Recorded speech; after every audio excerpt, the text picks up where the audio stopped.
Šiandien pirma diena, kada galima šitaip išsitiesti ant denio ir mėgautis. Vakar plaukiam prieš vėją, buvo šalta. Šiandien jau viskas gerai. Prasideda vasara, prasideda naujos kelionės. Kviečiu jūs sekti tas kelionės, kviečiu mėgti mūsų kanalą. Taigi, susitinkam jūroje.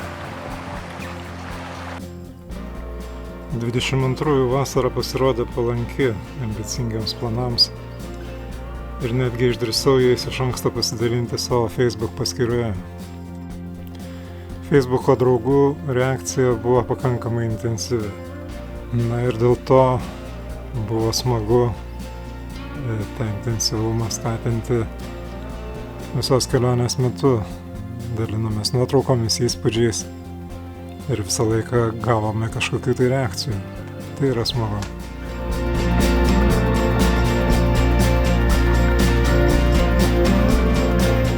Kelionę pradėjome jau gana įprastu etapu iš Pavilostos į Forezundą. Na, tik tai tiek, kad šį kartą šis etapas užtruko beveik visą parą, nes plaukėme prieš vėją.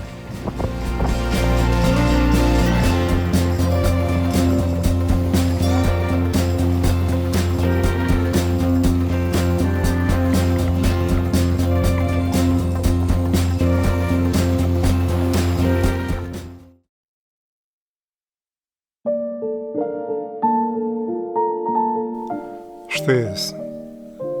Saulėtas birželio rytas Švedijoje. Šito laukėme visus 9 mėnesius.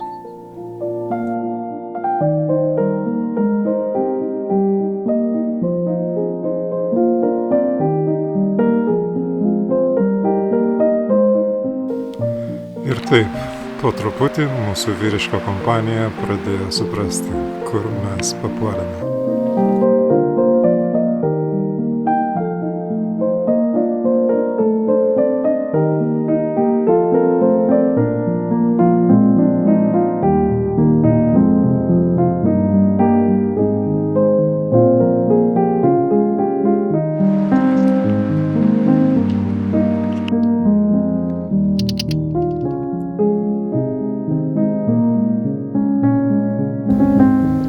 O kai pradedi suprasti, kad gyveni savo svajonę, tai ir šiaurės vakarų vėjas pakeliui į Visbį tampa malonumu.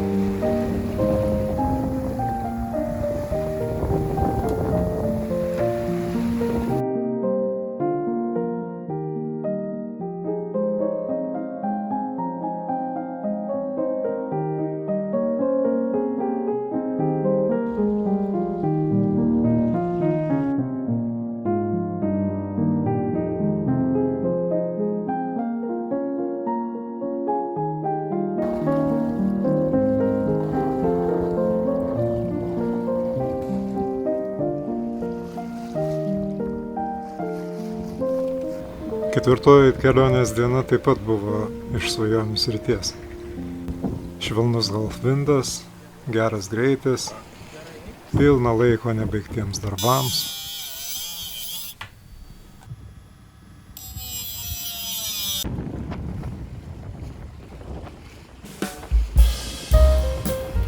Tačiau kaip ir viskas šiame pasaulyje, svajonės turi savo tamsiąją pusę.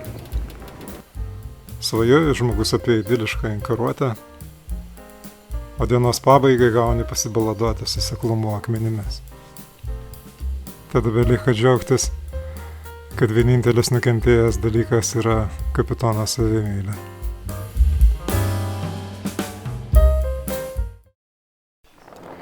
Patekęs į rytinį Švedijos krantą, į archipelagus, paprastai patenki į ribariuotojų greitkelį. Taip ir šį kartą, judant pietin į Halmarsundą.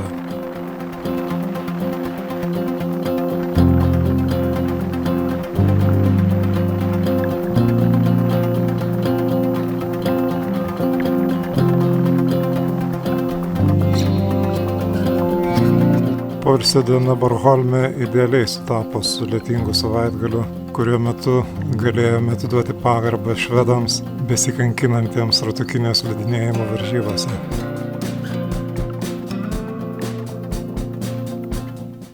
Šį kartą Bornholmo pilis pranoko visus lūkesčius. Tiek šiandienos atmosfera, tiek savo sena ir nauja istorija.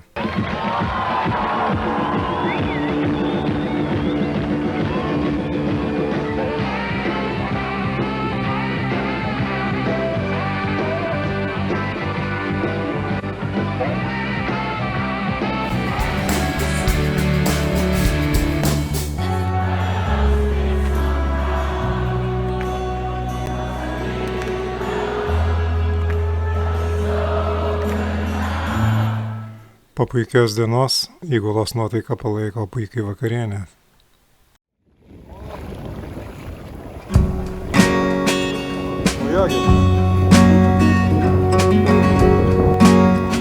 Kalmarzundo pietuose Kalmaro tiltas ir Kalmaro miestas, kiek tolėliau Karlskrona.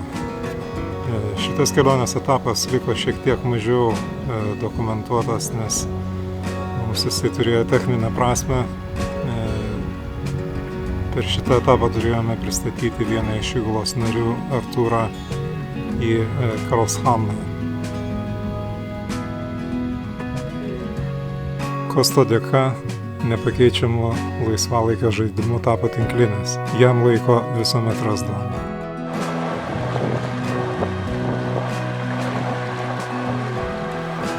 Kalmaras su savo pilimi, Karlskrona su jūrų muziejumi turės palaukti kito karto. Šį kartą skubėjome į keltą ir laiko nebuvo labai daug.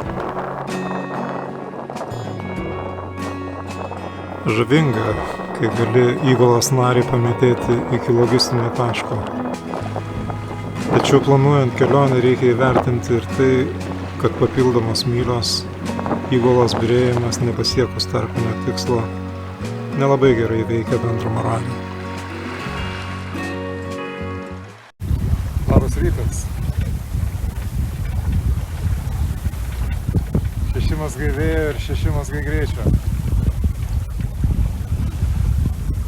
Tai yra įmanoma tik tai tokiuose idealiuose ir mielose sąlygose, kokias tai jau turi.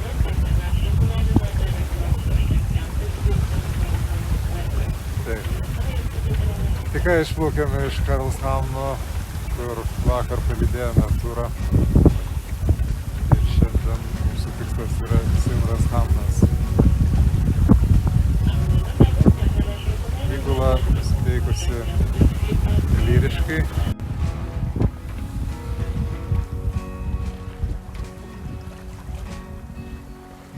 Ir jūra yra visiškai lygi.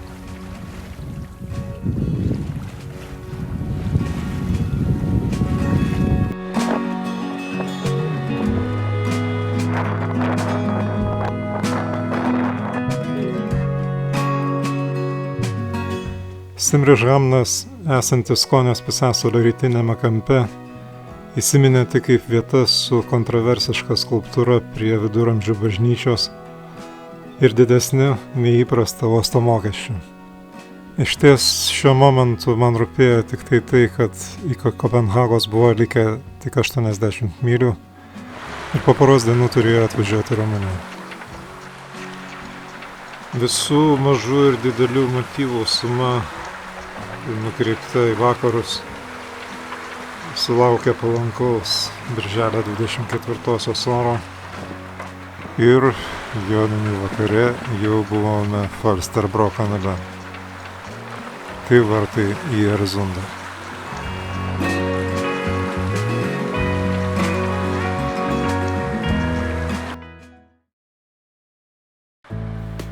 Visiškai ramus vidurvasario rytas reiškia ir tai, kad iki Kopenhagos liko mažiau nei 20 mylių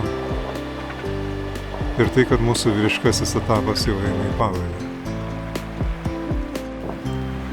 Rytoj Kopenhagos oro uoste pasitiksime Ramunę o vakare išlydėsime Kostą ir Arvydą namo.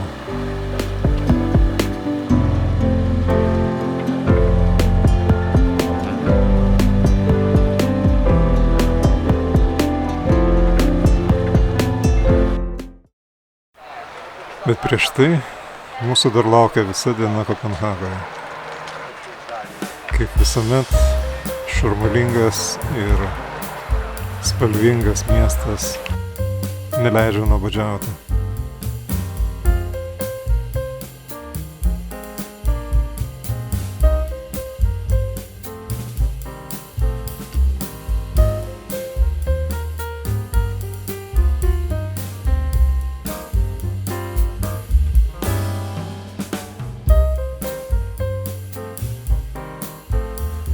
Čia laukdami lėktuvo ir atsisveikiname. Iki kito epizodo. Nepamirškite prenumeruoti ir mėgti mūsų kanalą. Kaip gerai, kad vėjas vis dar nemokamas.